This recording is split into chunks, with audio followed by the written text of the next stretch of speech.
Well, hey, Chris. Hey, I appreciate you coming on the InnSync Show.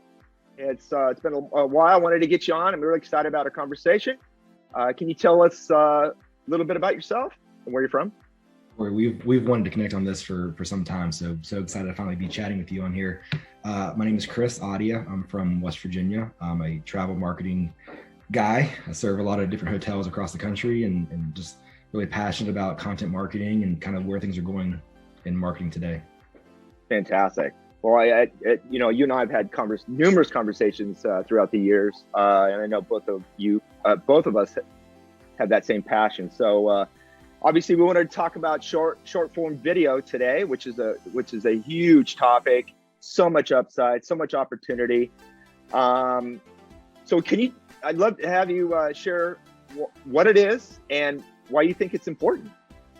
So Cory, as you know, bringing awareness to whatever it is that you're doing is the required cost of entry for business, right? And short form video is by far the preferred media that we all consume as consumers, as clients today. And basically it's snackable clips, right? It's short form clips of content that it could be anything. It could be escapism, it could be entertainment, some type of value that you're getting out of that. But the bottom line is short form video.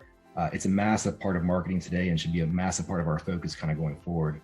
And that really stems from, if you think about like TikTok, right? You think about these massive platforms, Instagram Reels, they're really leading our culture in how people are consuming content these days. And so in my opinion, at this point, it's a non-negotiable, it's a requirement, and it's really exciting because it's kind of fun.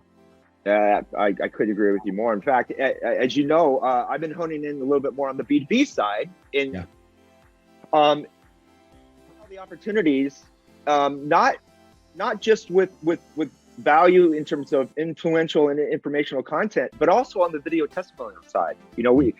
So many of us are so reliant and fixated on how important reviews are on the leisure and on the B2C side. So much, especially now, because there's not a lot of people doing it on the B2B side. So yeah, no, I completely agree with you on that. So more in our particular industry, I'm speaking hotels and resorts specifically. Why do you think we're not seeing more of that right now? I mean, insert your excuse here, right? There's so many reasons. Right. People, it's another thing I got to worry about. It's another platform, another type of media. Maybe you're camera shy, right? If you're talking about platforms like TikTok that are massive, there may be some misinformation that I got to be on there dancing and I got to be silly and not be myself, not be authentic. And that could be further from the truth. I think, you have to really understand the nuances too, right? It's not just copy and paste whatever video here and it's going to be successful. There are, tactics and strategies that matter. And I think the biggest reason I see people kind of being reluctant to do it is they think that their audience doesn't care, or, again, if we're talking about Instagram Reels or TikTok and those kind of players, they think, oh, my audience isn't on that platform, so it's a waste of my time. And again, I couldn't disagree with that more. Yeah, I totally agree. And, to kind of touch on that a little bit further, what I'm finding the benchmark now, I think a lot of people say, well, I'm not an industry expert or I don't have that much to share. My focus has been a lot on just trying to be interesting.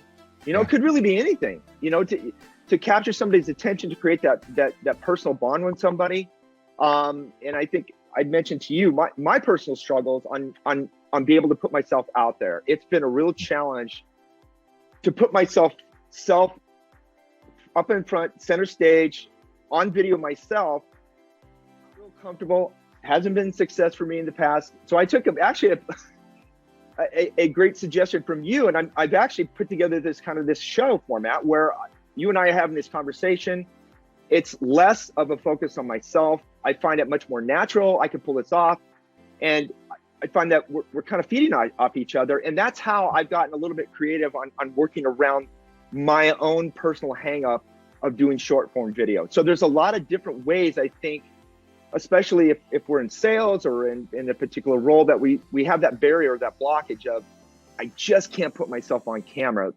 There's always a plan B. So 100%. And I love what this has become. This was a kind of an idea off the cuff. We were talking about it and I said, you should do this. And you're not the first agency I've made this recommendation to. Yeah, no, absolutely. you don't have to be the content expert. I mean, you of course know what you're talking about, and you're providing value too in the conversation. It's not just an interview, but you can bring on experts who really know, whatever, right, about their specific niches, and let them bring value. And you're just kind of the facilitator.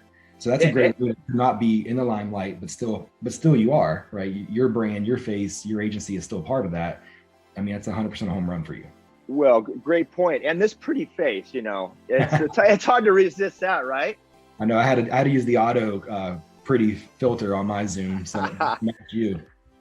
Yeah, I couldn't agree with you more. And I appreciate it. Thank you for the comment and the great tip. This InnSync Show, which I've called it. It's just kind of a natural, something that's working really well. I've got an opportunity to invite some of our partners on to get them a little bit more comfortable on sharing, getting themselves in front of video in a very natural and informative setting. So this conversational style has worked really well. Definitely. Too, right? You bringing people on makes them feel super important, right? Mm-hmm. How many people get to be on a talk show, right? An interview on TV. So, if a good strategy, if you're in sales, is do this, not only are you providing content and value, but you're also making maybe a potential client feel like they're, a rock star, right? For their 15 minutes of fame. So down the road, when they need an agency or whatever service, you're top of mind because you made them feel special. Yeah, that's a good point. However, you and I, we touched on this before we got on the Zoom call. A lot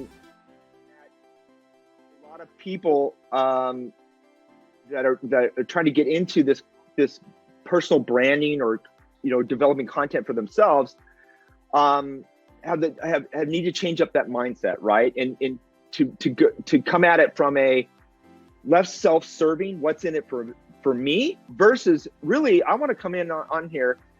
I want to share some of the things that I've learned, maybe some really tangible takeaways, help improve the lives of others without expecting anything in return, right? It's key. Yeah, exactly. What I was saying is a great, byproduct, but surely not the focus. What you said right there, I couldn't agree with more. It is about no expectations, provide value, be a good resource, be a good person, be entertaining, and that'll pay dividends well beyond what you could expect. But the key is not to have that short-term transactional expectation, because frankly, if that's your motivation, the content's going to suffer. People aren't going to tune in. People aren't dumb. They're going to sniff right through that. Absolutely. You don't want to watch a 15-minute sales call video, right? They're hoping that there's some value in this if you're tuning in. So I think I could agree with you more on that. But that's what a cheesy webinar is for, right? It's a trap webinar, right? 100%. 100%. Touch on something also. Why do you think talked about the importance of consistency, right? And people giving up, and I see this as some of the influencers that I'm following on LinkedIn right now, is that it's so important to stay the course. And sometimes I think when we just tip our toe into it, we don't see immediate results, or a couple of likes, and we get demotivated. We end up giving up. Can you share a little bit about the why maybe some are reluctant to get into this because they don't see something immediately impact what they're doing? You have to get into it and basically have, again, no expectations. Don't assume you're going to see anything for a year. You might see it in a week. If you're on TikTok, you might see it overnight, but don't worry about it. Because there's so many reasons why that matters. Sticking with it, being consistent. Right now, we're in kind of this golden era of content marketing. There's platforms that literally, I just mentioned TikTok, you can go viral overnight with the right piece of content as a personal brand, as a business, as a whatever. And so sticking with it gives you that opportunity, but it also gets you in the right mode of creation, right? Because this whole content, marketing is a skill. Creating good video is a skill, right? And so whether it's on TikTok or not, or whatever platform, that skill is going to pay dividends down the road. And you're going to need to just really hone that in, because it is a skill. It's not just a play and I'm going to just hit 1 million followers because I'm, you know what I mean? I mean, some actually that is the play, but I think the skills that you learn from doing it and keeping at it will pay dividends. But you can't just, again, everyone wants immediate gratification. Everyone wants now, results now. And that's not what it's about, because it's a branding play. You don't build a brand overnight. Totally agree. Unless you're the guy dancing on TikTok that we all saw recently. Right. And I think a lot of people, it's always been pointing to the next platform, right? That's rocking. So they turned to TikTok. Even I can't believe my daughters, and they told me just a couple of days ago, had a video that had 1.4 million views on it. And it was, it wasn't something special. So when people look at that, but then they go to LinkedIn and they don't see quite that type of level of engagement. They're trying to compare maybe, or even have pipe dreams of what things are happening on other platforms. They get a little bit demotivated or whatever the case may be. I wanted to also dovetail on the importance of having a strategy, right? In mapping out really the why, who your audience is, what you're really trying to do, and not haphazardly put together something that, that's not necessarily pointing in direction where you're trying to take this. So as much as I think even the entertainment, there needs to be at least a foundational strategy of what you're doing and why you're doing. Think about content marketing like the appetizer of your business, right? You don't have to have every detail of what you do and offer in your videos. Yes. You get their attention, get their interest. Yes. And again, be authentic. If you were on TikTok, I keep talking about TikTok, but if you were on there as Lore Agency, doing the latest dance, because dances are part of that, but it's absolutely way more than that. I don't want to. You don't want to see my moves, though, man. But if you're on there, that wouldn't be true to you, right? And so that wouldn't do much for your business, even if you got 1 million followers. That's a really good point. There is a level of strategy that needs to be authentic to yourself and to what your ambitions are as business. But I think, it's a little bit of trial and error too. Like a big tip I have is start today, right? Start studying the platforms, because they're all a little different. You shouldn't treat LinkedIn like you treat TikTok, like you treat absolutely, or even Facebook. Understand the tactics, get educated on it, and then start producing. And what you'll find is, okay, you said you had some video content before that didn't work so well. I don't know what it was, but that for some reason didn't work. So the trial and error, you learned, you became self-aware and said, okay, this whole segment, this interview type of content, this is working for me, right? So you learn, and now you're all in on this.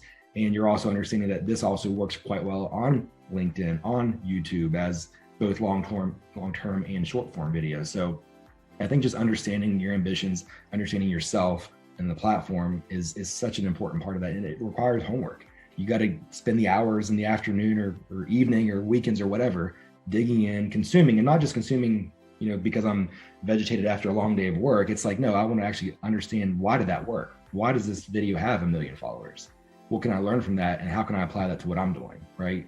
And there's, again, in the dirt, there's so many strategies. You can do, episodic content where it's every Monday it's XYZ, and every Tuesday it's this other type of segment.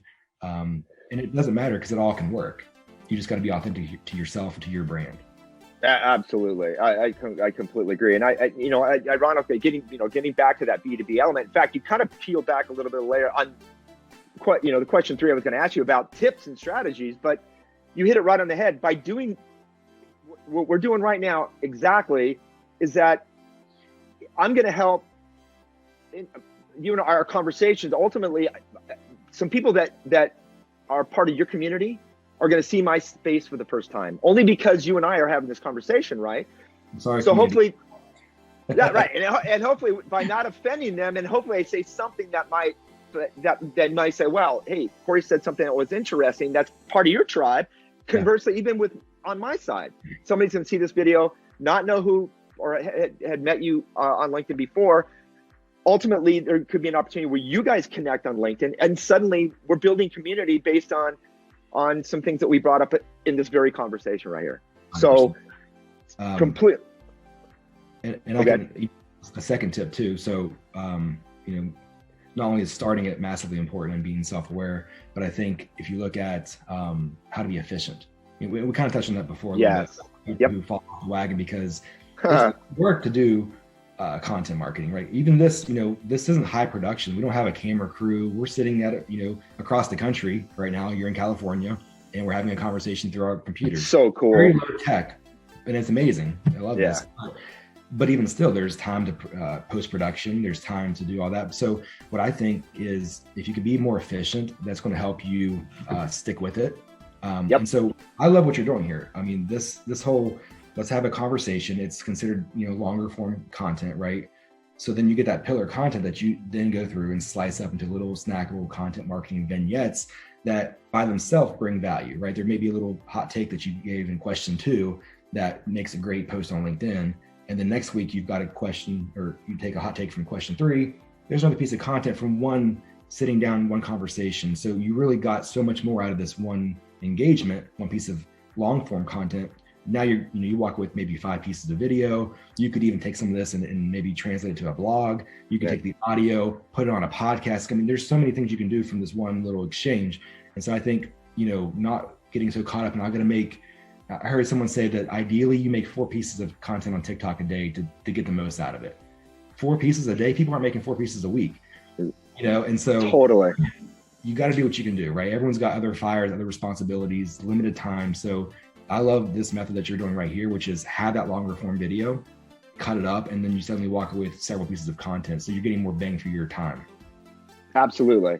And and I'll talk even from a sales perspective, not even, having to go through this particular situation where you and I are set up, I'm going to say a formal, conversation, but just literally with your mobile phone each day, being able to create something that's very just insightful, motivational, putting yourself at least interjecting yourself into the conversation.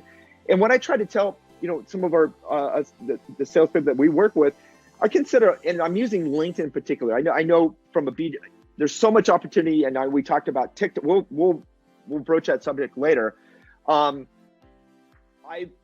really focusing more on the B2B side. And the LinkedIn is that be able to be there, being in that conversation. I'm equating LinkedIn as the world's largest networking event, and so many of our salespeople understand the value of showing up, maybe monthly at an event, shaking hands, introducing themselves, having a little bit of small talk. That's going on right now, every day on LinkedIn, every day. It's the same exact strategy. It's just that we're doing it digitally now. So there's so much opportunity, especially right now, as we talked about on these platforms, and that with just a little bit of that mindset, consistency, strategy, there's so much opportunity to be had. Well, I would go as far as to say, if you're in sales, right, whatever industry, and you're not showing up on LinkedIn consistently as far as putting out your content, or like you kind of touched on, chiming into the conversation rather. So, you post a great video. If I'm a salesperson, I should be on there and leaving a insightful comment. And I would challenge people not just to say, hey, great point, or hey, nice video, but like actually leave a valuable remark. Your 2 cents on there is going to pay dividends, because now other people see that, I'm in sales and this person really said something insightful. It's the opportunity is amazing. But if you're not on these platforms, you don't exist. That's a very, fine line in the sand I'm drawing here, but you have to have a presence. You have to be out there. And honestly, you shouldn't probably be on there selling. That's another mistake I'm making. How many people I could probably log in right now on my LinkedIn and see 7 different strangers trying to sell me something. Absolutely. Nothing about me, maybe other than I work in the industry I work in. Yep. Right. That's a terrible approach. Guys, please stop doing that. I'm never going to respond to that. And I can't imagine that many people do, because it's just pure cold calling and it just doesn't work. There's so many better ways to be an effective salesperson on the platform. You just got to step back and say, okay, this isn't working. Obviously, how can I make it work? Use the examples that you're talking about, that you're demonstrating with your own content and your own posts that we see on LinkedIn all the time. So I think it's an amazing opportunity. We should all be excited that we're in it. This didn't exist, 10, 15 years ago, right? So I don't know when LinkedIn started, but it wasn't what it is today by far. LinkedIn really became a player in the last few years. Again, it was all about job hunting, and now it's about content.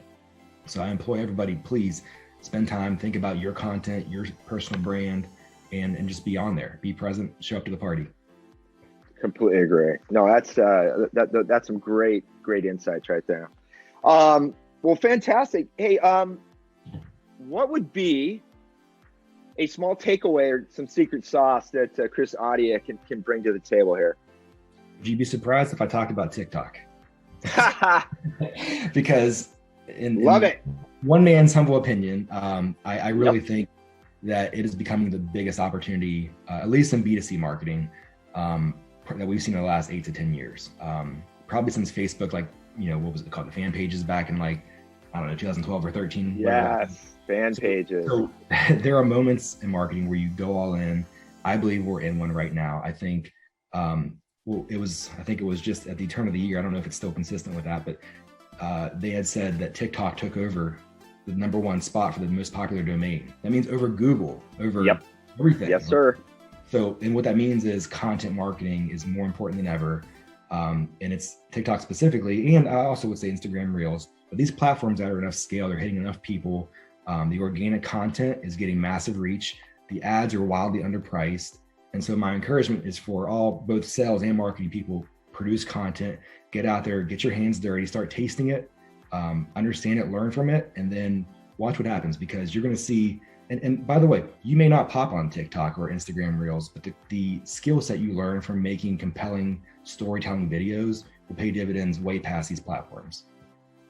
I could not agree with you more. Yes, I think TikTok's got massive opportunity. Yeah, and that's a stat. I saw that stat. I was blown away. Up until then, it's always been, Google's almost one of those situations where it's so large, you would never think that ever, right? Yet here comes a platform. TikTok, it's been around what? I mean, I don't even know when. Well, it was Musical.ly before, and they bought it and they turned it into TikTok. That's right. It's been around I've actually probably been watching it for, I want to say like 4 years. Okay. But even still, in the realm of things. Look at that. 4 years ago, I've been watching it, and I'm just now at a point where I'm like, okay, now we got to stop ignoring it as marketers and as content producers. Like, I'm just now getting into it myself as far as how do I do this in a meaningful way? And I think we are kind of realizing, okay, the light bulb went off. It's time to take this seriously. It's not just kids. I mean, every social platform starts younger, every one of them. Absolutely. But then what happens is the moms follow, the grandparents follow, and it's happening faster and faster as COVID really pushed everything into turbo drive as far as people being online a lot more, people buying online, people just consuming online. And I'm talking about the older demographics who maybe were the holdouts, right? Everyone's coming on. I think the last stat I saw for TikTok was that over 40% of their users are 30 years and older. So that's not kids anymore. No. Those are buyers. Those are your clients. Right. So I think, it's time to learn it. It's time to take it seriously and have a good strategy and have some fun with it. Content marketing is not a serious, dry subject. Make it fun. That's what make it compelling. Absolutely. That's what makes it beautiful about it, right? It's regardless of what side of the fence you're on, B2C, B2B, I'll get back to that thing we talked about earlier. If you're interesting,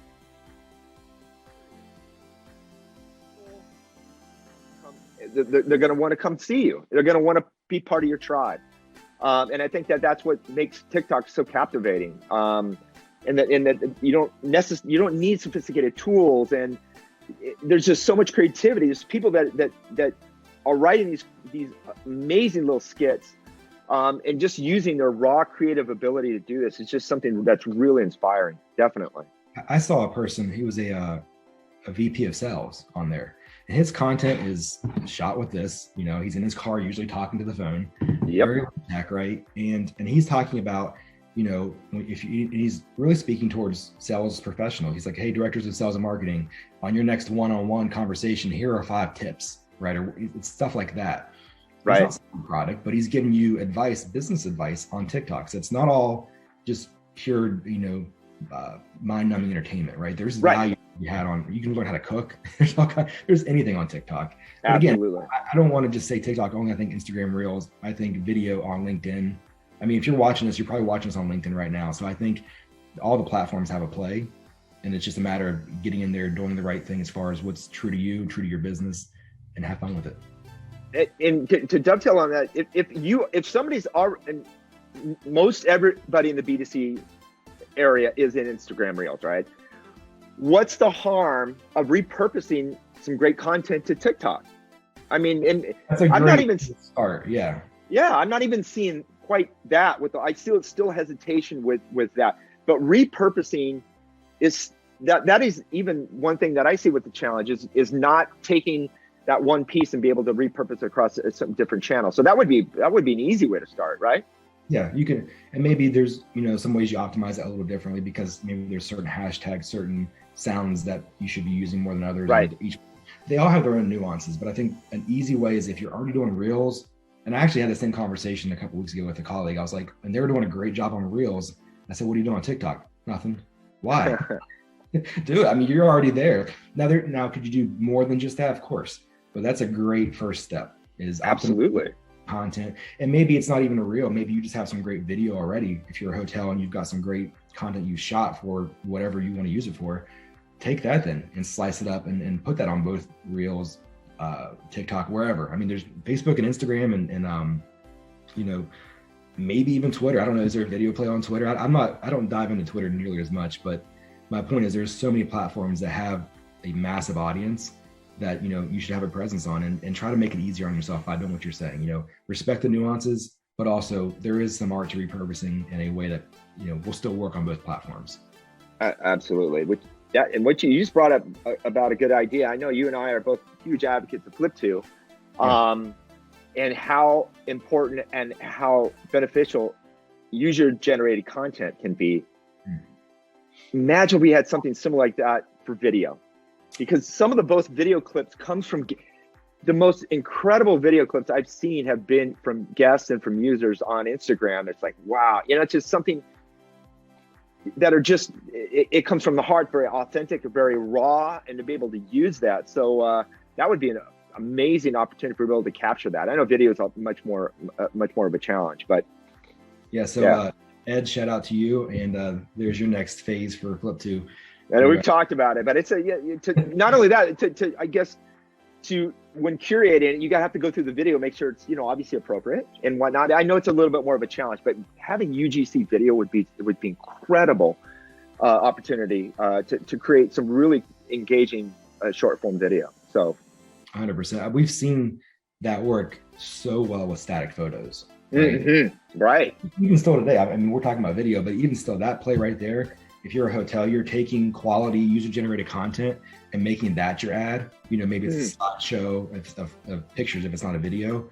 I've seen that outperform the best professional videos. You know, the amazing sunsets and the drone shots. Those are amazing, and they need to be part of your arsenal. But sometimes it's that dad and his son with the fish, you know, coming out of the water, or it's, you know, whatever experience, but it's authentic.